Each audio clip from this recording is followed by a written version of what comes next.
சாண்டில்யனின் ராஜதிலகம் பாகம் 7. பல்லவ இளவரசன் தொடர்ந்து மையவிழியிடம் சொன்னான்.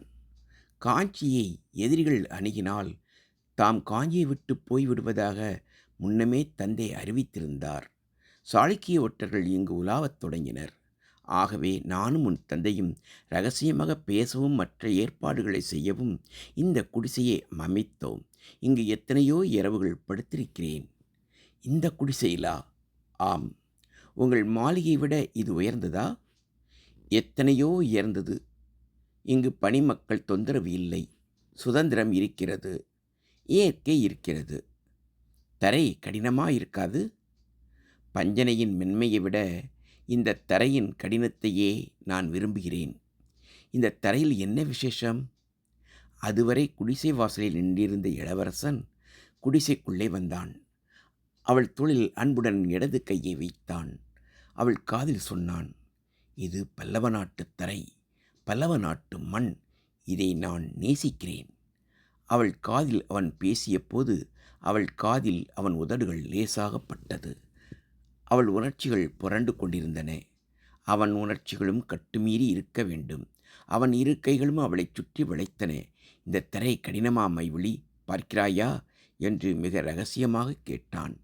கடல் அலைகளின் இரைச்சலை விட அவன் உணர்ச்சிகள் பெரிதாக இறைந்து கொண்டிருப்பதை உணர்ந்த மைவழி செல்வி மெல்ல மெல்ல சொர்க்கம் நோக்கி இழுக்கப்பட்டாள்.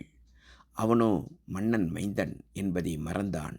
அவளோ சாதாரண குடியில் பிறந்த ஒற்றன் மகள் என்பதை மறந்தாள். அங்கு பதவி மறைந்தது. சகலமும் மறைந்தது. இன்ப உணர்ச்சிகள் அலைகள் என எழுந்தன. அவன் அவள் உடலை தன் அருகே இழுத்தான்.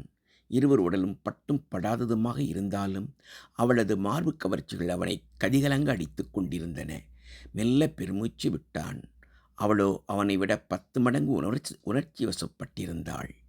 அவள் மெய்சிலிர்த்தாள். தன் உடல் ஏதோ காந்தத்தால் இழுக்கப்பட்டது போல அவனை நோக்கி மெல்ல சாய்ந்தாள். அவளும் பெருமூச்சு விட்டாள். அவனது கைகள் அவளது உடலில் தவிழ்ந்தன. ஒரு கை அவளது எடைக்கு கீழே சற்று இறங்கி அங்கிருந்த திட்டில் தடைப்பட்டு நின்றது. அவன் கைகள் தவழத் தவழ அவள் உணர்ச்சிகள் கட்டுமீறி போய்க் கொண்டிருப்பதை உணர்ந்தாள். அவன் வாசல் வழியே வெளியே பார்த்தான். மைவிழி, வெளியே பார்த்தாயா? என்றாள் அவள். இந்த பால் நிலவில் சாதாரண சமயமாயிருந்தால் கடல் மல்லையில் சித்ரா பௌர்ணமி கொண்டாட்டம் இன்னும் நடந்து கொண்டிருக்கும். ஆம், காதர்கள் கடலில் துளைவதை நிறுத்த மாட்டார்கள். திருமணமான இளஞ்சோடிகள் மணலில் படுத்து கிடப்பார்கள். கடல் மணலில் ஓடி பிடித்து விளையாடுவார்கள். சில காதர்கள் கடல் ஓரத்தை வெறுப்பதுண்டு. வேறு எதை விரும்புவார்கள் என வேகமாக கேட்டாள் மைவிழி. சொல்லட்டுமா? இந்த தோப்பின் மரவையே நாடுவார்கள். ஏன் கேட்டோம் என்றாகிவிட்டது மைவிழிக்கு. ஆனாலும் அவளையும் மீறி அந்த காதல்களை நீங்கள் பார்த்திருக்கிறீர்களா என்று கேட்டுவிட்டாள். பார்த்திருக்கிறேன். சே, வெட்கக்கேடு. இதில் என்ன வெட்கம் இருக்கிறது? காதல்களின் தனிமையை கண்ணியமுள்ளவர்கள் பார்க்க மாட்டார்கள்.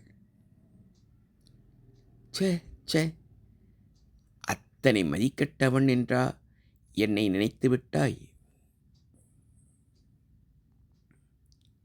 மைவிழி, நான் என் குடிமக்களை நேசிக்கிறேன். அவர்கள் இன்பப்படுவதை நினைத்து நானும் இன்பப்படுகிறேன். நான் சிருஷ்டிக்க முயலும் கருங்கல் சிற்பங்களில் எத்தனை சிருங்கார லீலைகளை அமைக்கப் போகிறேன் தெரியுமா?